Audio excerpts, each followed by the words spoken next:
Саламатсыздарбы, урматтуу мекендештер, урматтуу достор. Бизде дагы деле баякы жер көйгөйү боюнча ушул ак үйдүн астына келген биздин жарандарды көрүп турасыздар азыр.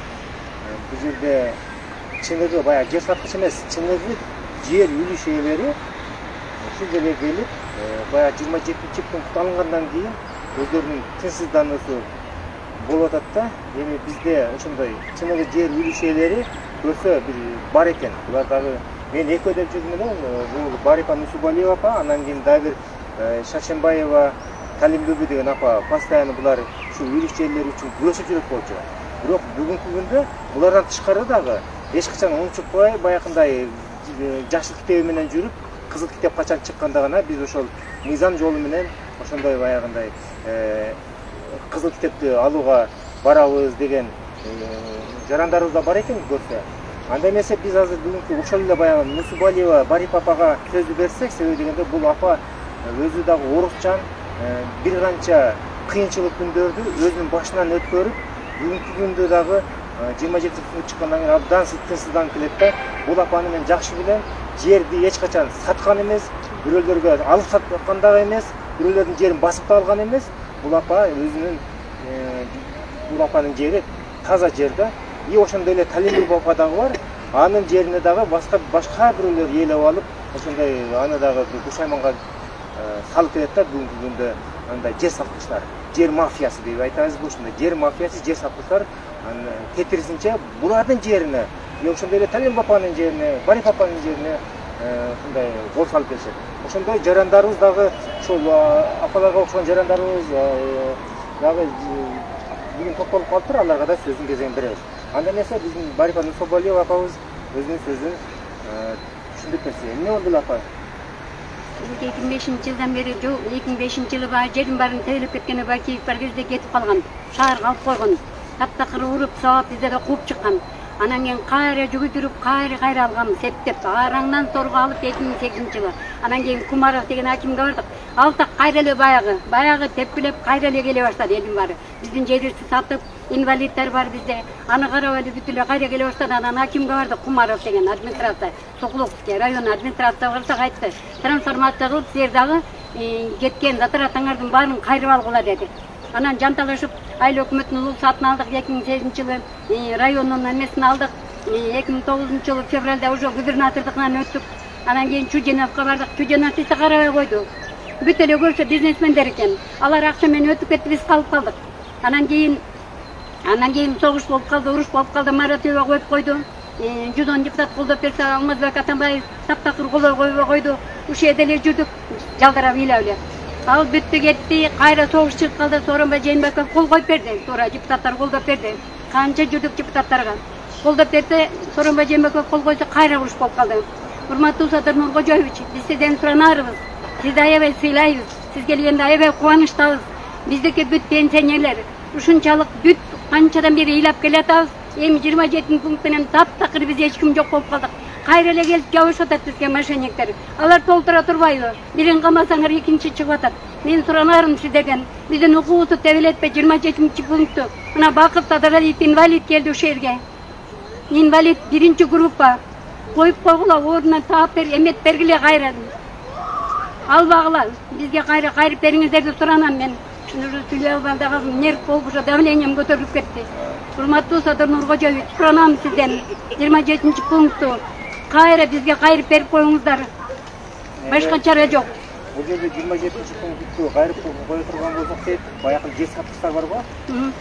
Мафия барбы, жер саткыч мафия. Кайра аларга күн туулат экен да. Ошондуктан сиздердин укугуңуздар эч качан төөлөнбөйт деп атат да. Менин билишиме караганда, мына жерде атайын президент астында түзүлгөн жер комиссиясы бар. Ошол жер комиссиясы аркылуу сиздердин укугуңуздар корголот деп атат. Чыныгы жер үлүш жер ээлеринин укугу корголот деп атат. Анекей келип атпайбы кайра жабышып баары? Эми баягы неме да, баягы немелер бар да, уурулар бар да, жер уурулары, жана жер саткычтар, жер мафиясы бар. Алар ошо сиздерге дагы деле баягы мына неме мыйзам толугу менен күчүнө кирмейинче ушундай нерселер боло берет деп ойлойм да, апа. Кичине сабыр кылсаңыздар мүмкүн Бийлик деле, бийлик өкүлдөрү деле сиздер үчүн камкорлук көрөт деп эсептейм. Каяктан сабыр кылып, ошо заман паласка айлык өкмөтү бүгүн ошо кызыл китеп берип атат 477-ге. Бизди карап да угуп да койгон жок. Мен ошо бүгүн 477 конторго ошо бүгүн китеп берилип атат. Сиздерки 477, Биздики 509, 477 ар жакта, Ала тоодо, эмеде, Агордо 3тө. Ошо бүгүн китебин берип атат. Ал кандай китеп, мен түшүнбөй койдум. Илиш жери экен ал жерде. Ооба, үч жер аердагы кемпирлер, колхоз үчүн кемпирлер. 509, 477 чогуу 2009-жылга чейин өткөнбүз да. Трансформациядан. Алардыкы таза жери бар. Биздики да таптаза. Эмне үчүн аларга берип атат, эч кимди карабай эле. Бүгүн айлык өкмөтү вручать этип атат. Ал времени дейт, кандай времени, мен түшүнбөй койдум. Мен эчтеке түшүнбөй койдум. Берип атат, кандайча берип атат, мыйзам өтөлөкчөлүк.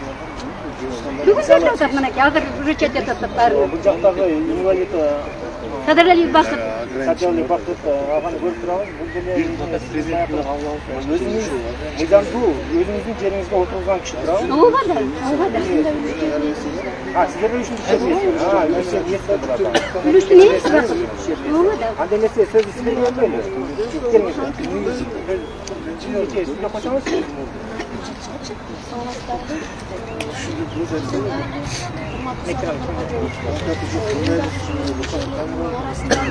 Менин жолдошум Садыралиев Бакыт 2005-жылы жерибизди алдык жана басып алууда запад болгон. Андан кийин ошо чуркап жүрүп жерди алдык элек. Аны дагы биздин укугубуз тебеленип жатат. Себеби дегенде 24-пунктта алынып таштады дегенде ага чейинкилер дагы машиналар канча келип иштемей калышты. Ишанганга салышты. Биздики таза жерибиз, өзүбүздүн укугубузду тебелеп жатат жердечи. Машинисттерге жол ачылгандай эле болуп калды. Мен жолдошумна 19 жылдан бери 20 жылга кетип атат. Ушу жолдошумду карап отурам. Мен да укугумду коргогум келет. Мен да үлүш ээси болуп эл катары мыйзам чегинде жеримди коргоп эл катары жашагым келет. Ушул жагын карап койсоңуз, биздин да үлүш жерибиздин ээлерин ыйлатпай ар биринин укугу каралса экен деп ойлойм да. Садыр Нургажоев, сизге кайрылат элем. Ар бир үлүш жеринен биз да Кыргызстандын жараныбыз.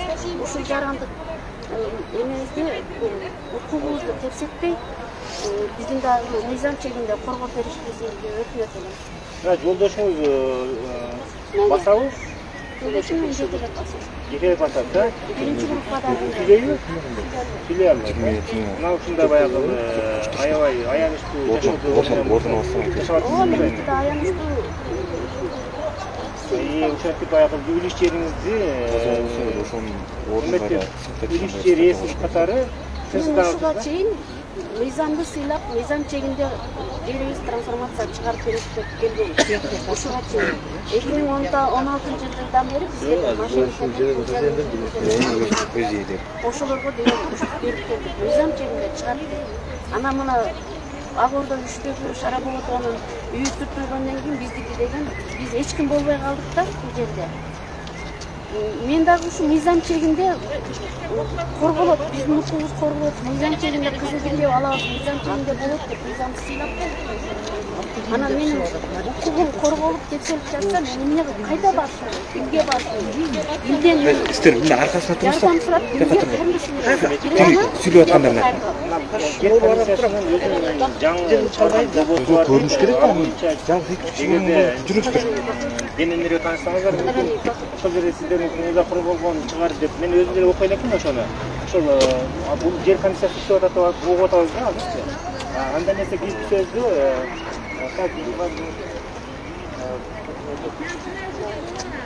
вы тоже это как юристы, да? Доля, долевая. Есть, да? 20 лет уже как дали земельную долю, и мы все бегаем уже Акаев, и Бакиев, и Атумбаева, и Атамбаев, и Джинбеков. А мы все одни, все бегаем, и все земля наша, законная земля, все документы у нас законные. Ну сколько можно нас мучить? Когда-нибудь будет порядок или нет? Господин президент, пожалуйста, наведите порядок. Очень вас просим. 20 лет мы бегаем, 20 лет. Это же когда-то должно закончиться. Уже и мы, и инвалиды, и глубокие пенсионеры. Что только уже не было в нашей жизни. Бұл апаның үліш жерінде башқа біреулерді қол салып, документтерін арғандай баяқы мошенниктерді мошенниктерді мұнда шатқанда.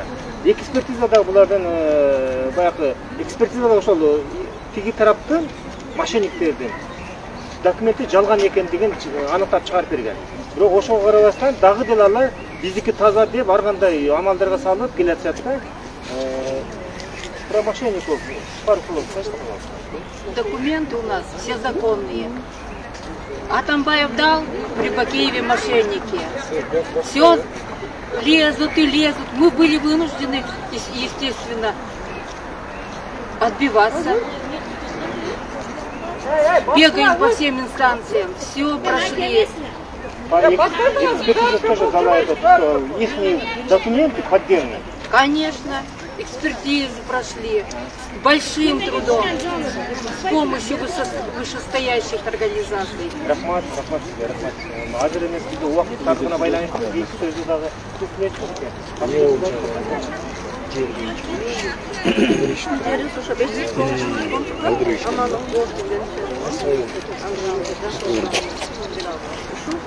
Мариса Усмайлович айтқандай эле 18 жылдан бери денсаулык жер үчүн жогоркусунда аппараттын койгон.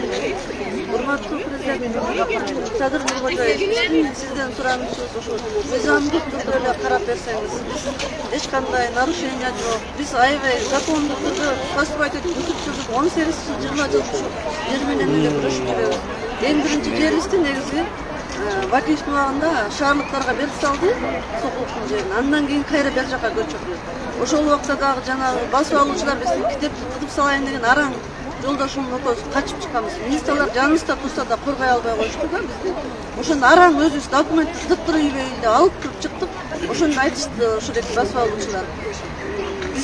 Биз да Кыргызстандын жараныбыз бул жер өзүбүздүн наследство десек, аны укпай эле үйлөнмө кол салды. Мафиясы кимдер экен? Азыр билбейбиз азыр. Анан ошол Бакиевдин убагында кичине кыз 509. Ошондон кыскача эпизод айтып атам. Андан кийин эле ошол жерибиз чыкпай келатат. Анан азыр могу 27-пунктты алгандан кийин жана жерди алгандын баары аябай колдоп атышат да. Биз негизи мыйзамдуу түрдө эле карап ошол жерлерибизди кызыл китеп чыкса жакшы болот эле да. Биздин көйгөйүбүз эле ушу. Урматтуу Садыр Нуркожоевич, биз сиз менен сыймыктанабыз. Биздин көйгөйдү угат деп ишенебиз.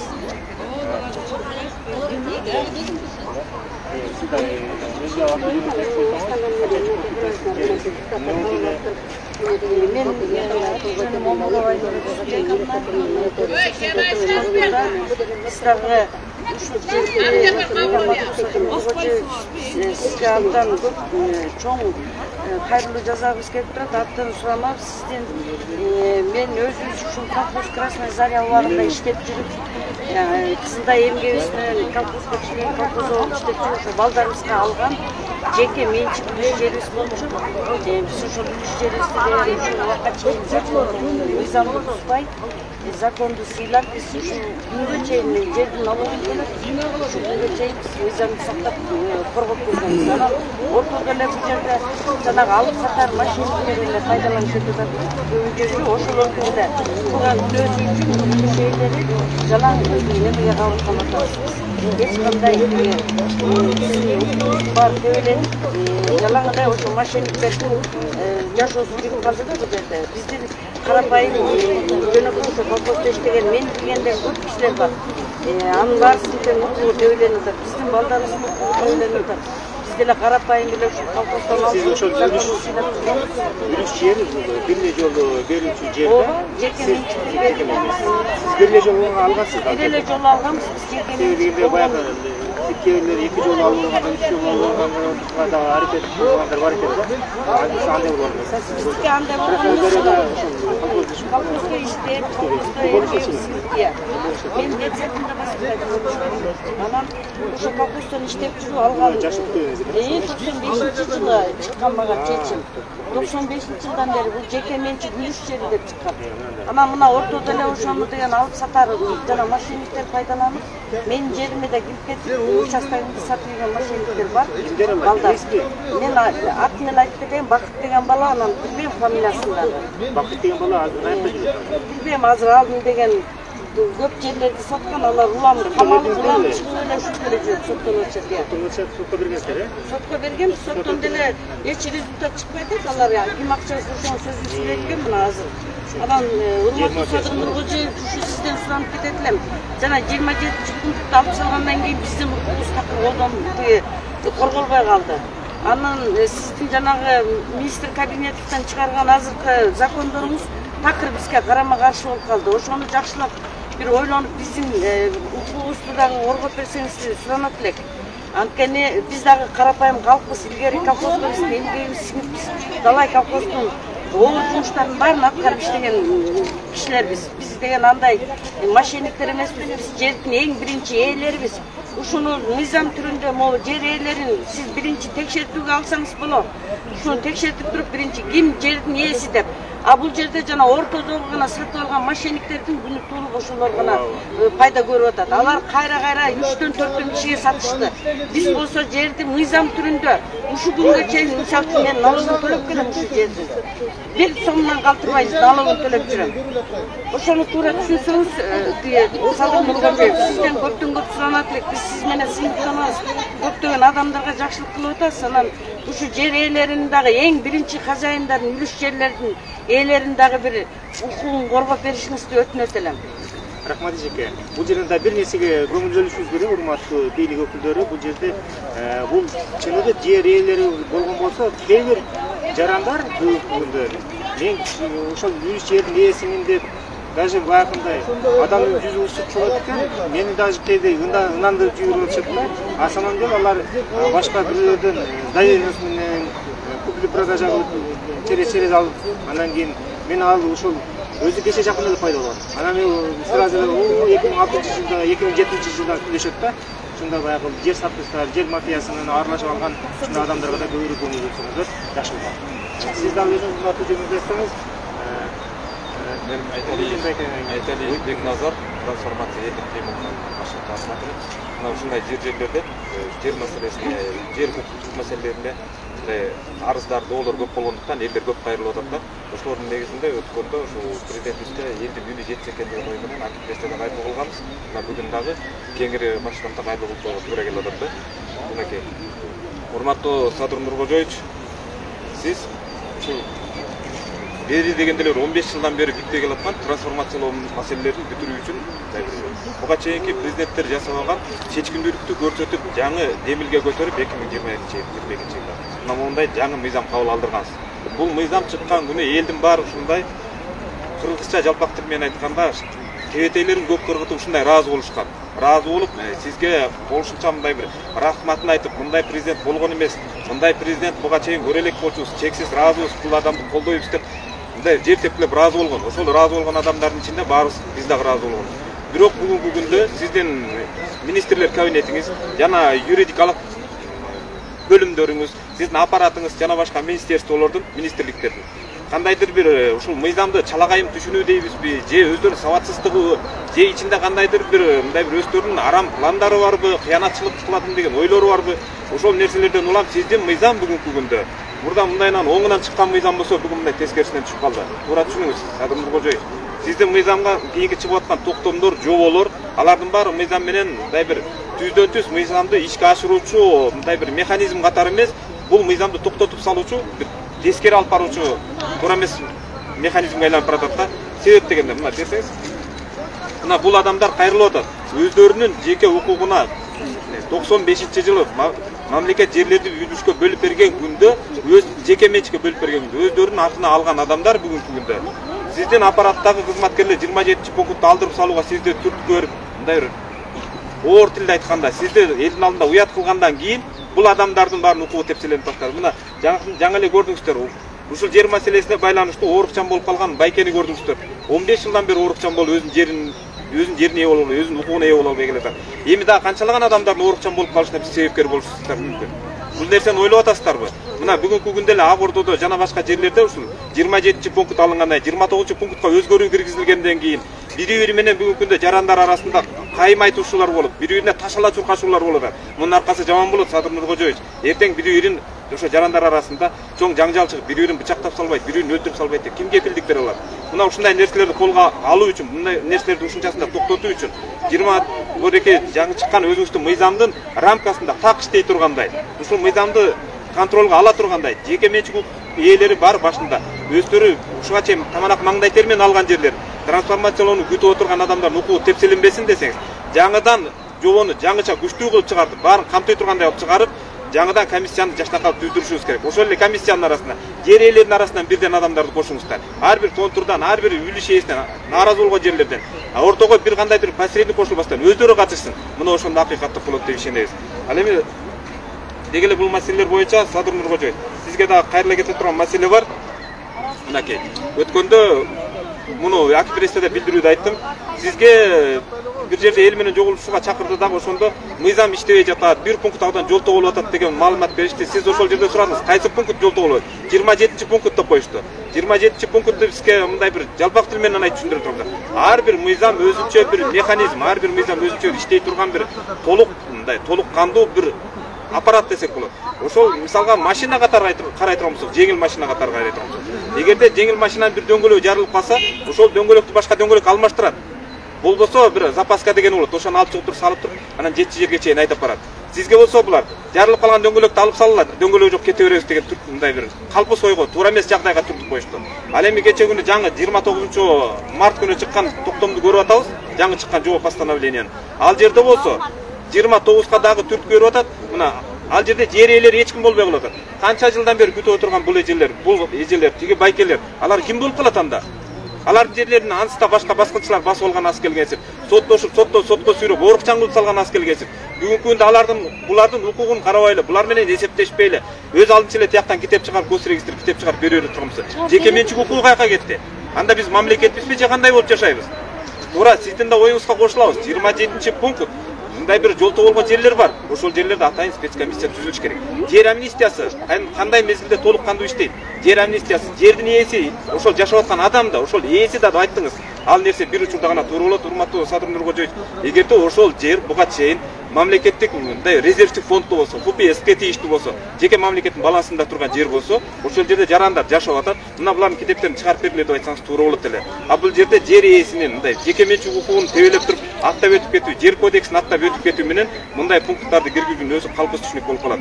Ошондуктан ушул сизди жагдайга түрткөн ошо мамлекеттик кызматкерлер дейбизби, чиновниктер дейбизби, ошолордун баарын мыйзамдуу түрдө жоопко тартып, кайрадан токтомду мыйзамдын рамкасында толук иштегидей кылып контролго алып бересиз деп ишенебиз. Рахмат. Жери жүргөн Шаболотова Марал, анын жери ФПСтин жери болгон да. Чындыгында тигил тарап өзү баягы түрдүргөн тарап жолу ошол жердеги Койбаков деген жана квартальник бар. Ошолордун жардамы аркылуу бул Шаболотова Маралдын үйү түртүлгөн. Ошол дагы мындайча айтканда чындыгында мыйзамдуу жер болгон да. Ал жер тарыхы мындай болуп да. Мына президент айтпадыбы, бул жерге келген трансформацияга 2009 жылы 31 июнда мораторий жарыяланган, ошондон улам кызыл китеп берилбеш керек эле деп ал жерде ушундай сөз болуп кетти. Эгерде ал жерге трансформациялоо мындай укугу процедуралар мурда бүтүп калган болсо, алын ичинде кызыл китеп бериле берет. Ал өзүнчө баягы мыйзамдуу процесс.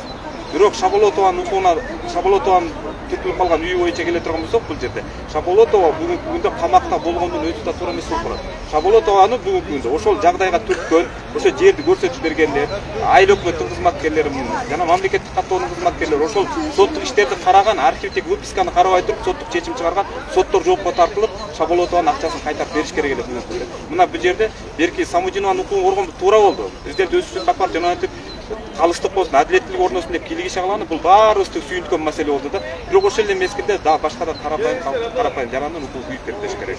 2009 жылга чейин бул трансформацияланган жер болгон экен да, ФПСтин жери. Туура, 2007-жылы бүткөн. Алмазбек Атамбаев өкмөт башы болуп турганда 2007-жылы Новополовкадан 82 гектар жерди атайын трансформациялап берген. 41 гектары Новополовка айыл өкмөтүнүн өчөртүктөрүнө, 41 шаардыктарга берилген. Сиздин Бекназар, сіздің ой пікіріңіз же күн ұшыңыз ушу 27-ші пункт боюнча айтып атасыз, ошол жерге өзгөртүү же кошумча киргизсе болот. Сиздин кандай кошумча өзгөртүү киргизген деген оюңуз бар?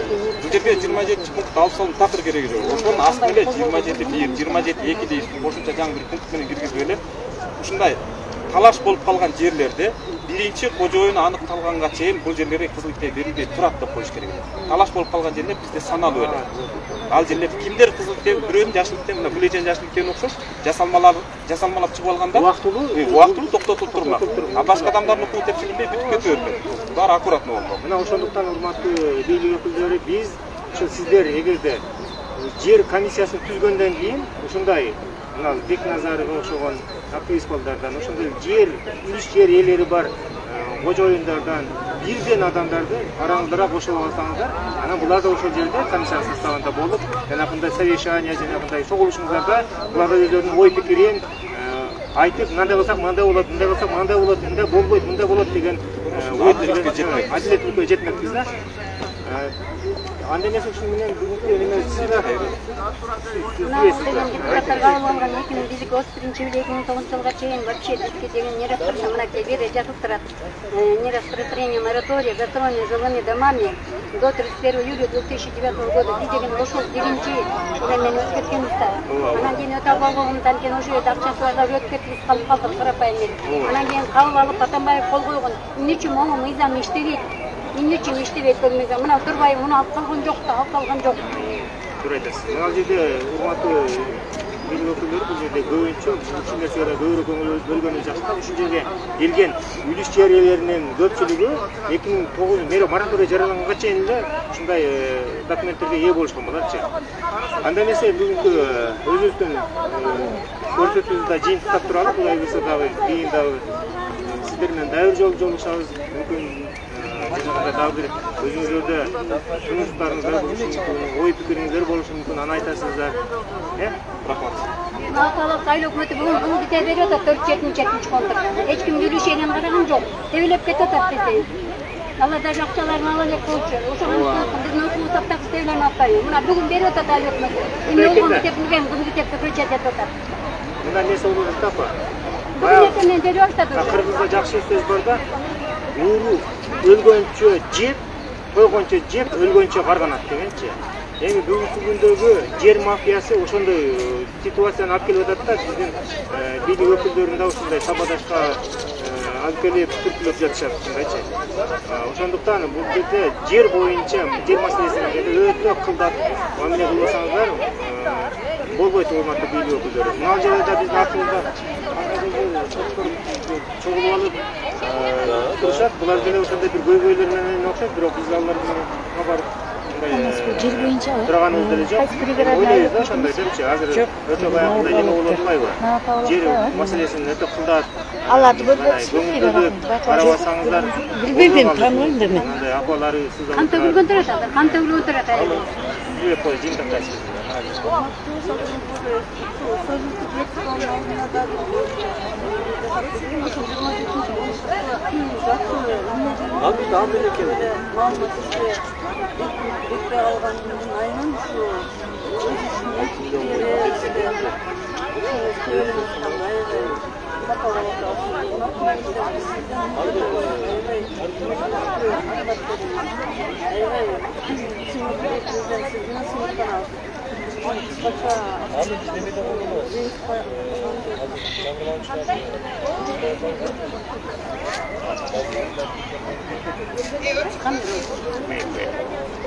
Анда эмесе кийинки жолугушканга чейин да сак саламат болуңуздар, урматтуу мекендештер достор.